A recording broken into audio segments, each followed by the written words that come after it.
Apakah belajar itu berarti harus ikut webinar, harus ikut ke dalam suatu pelatihan tertentu? Yang namanya belajar itu bukan hanya classroom.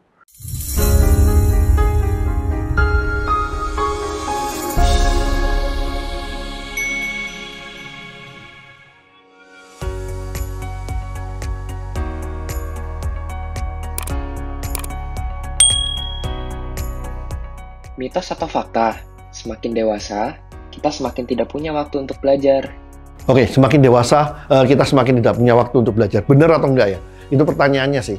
Yang namanya belajar itu apa? Apakah belajar itu berarti harus ikut webinar, harus ikut ke dalam suatu pelatihan tertentu, harus ikut ke dalam classroom? Seharusnya bukan ya.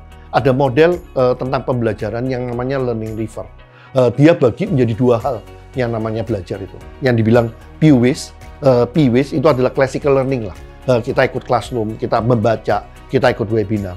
Ada satu lagi nih yang namanya Q-WIS. Bagaimana kita belajar dengan meng-create pengalaman tertentu. Dengan kita mengerjakan sesuatu, dengan kita terlibat dalam suatu project. Dengan itu kita belajar loh. Termasuk juga di dalam Q-WIS ini, kita belajar dengan, kita bergaul dengan tipe-tipe orang tertentu. Kalau kita bergaul dengan orang-orang yang punya gaya hidup sehat ya, kita akan ketularan lah. Kita akan bisa melihat bagaimana caranya mereka, bagaimana lifestyle mereka. Ada apa yang bisa kita ambil gitu.